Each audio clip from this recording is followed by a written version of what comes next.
रहस्यमय संदूक। ये कहानी शुरू होती है सुमनगढ़ नाम के एक गांव से, जहां महेंद्र नाथ का कभी बहुत बोलबाला हुआ करता था। समय बीतता गया और बढ़ते समय के साथ लोग उन्हें भूलने लगे। आज महेंद्र नाथ का परिवार भी गांव के बाकी परिवार की तरह ही एक आम परिवार बनकर रह गया था। एक हादसे में महेंद्र नाथ की मौत के बाद उनकी पत्नी ने ही घर को संभाला। वो अक्सर अपनी पोती प्रिया को उसके दादाजी की कहानियां बताया करती थी। बहुत अलग से थे तुम्हारे दादाजी। इन आम लोगों से अलग थी उनकी शक्तियाँ।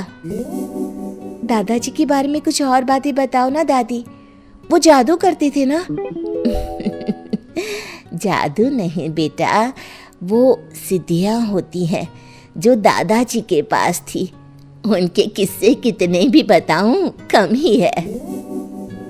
क्या माँ, तुम भी इससे ये सब बताने लगी? कल रात को न जाने ये क्या क्या मंत्र पढ़ रही थी।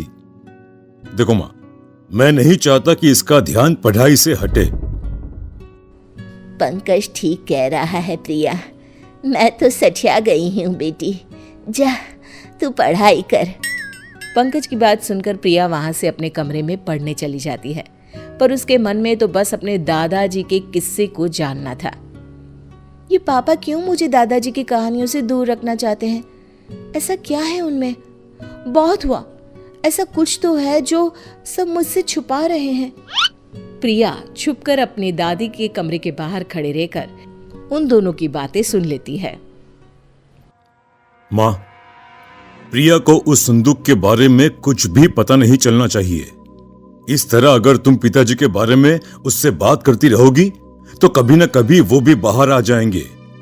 जो छुपा होना चाहिए। पापा क्या छुपा रहे हैं मुझसे? क्या छुपाना है? कौन सा संदूक? ये सब क्या चल रहा है? तू कब तक छुपा लेगा प्रिया से इन बातों को? कभी ना कभी वो संदूक भी सामने आ जाएगा पंकज। जिद मत करो माँ, वरना मुझे उस संदूक को कहीं रखकर आना होगा। मैं आज ही उस संदूक को पास के जंगल में रखकर आता हूं। न रहेगा संदूक, ना ही रहेगा प्रिया को कोई खतरा। पंकज रात के ठीक 2 बजे सभी के सोने के बाद अपने घर के स्टोर रूम में जाता है और लाल कपड़े में लपेटे एक संदूक को बाहर लेकर आता है। माफ कीजिएगा बाबूजी, पर हम इन शक्तियों को नहीं संभाल पाएंगे। अब इस संदूक को अलविदा करने का समय आ गया है। सर्दी की ठंडी रात को पंकज उस संदूक को उठाए चल पड़ता है। हवा बहुत तेज बहने लगती है। अचानक ही आंधी आने जैसा माहौल बन जाता है। अरे, ये अचानक मौसम को क्या हो गया? अगर बारिश शुरू हो गई तो मैं क्या करूंगा?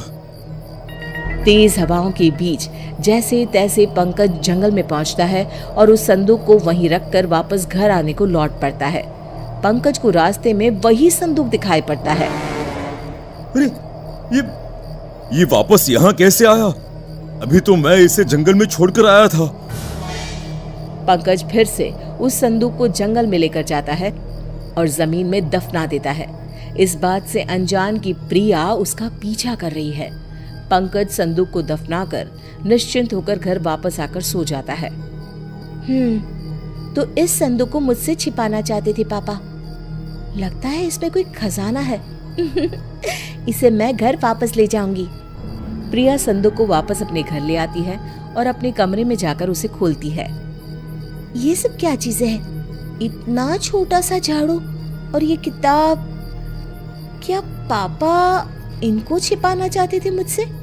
ओहो, बेकार में इतनी सर्दी में जंगल से इस संदूक को मैं ले आई।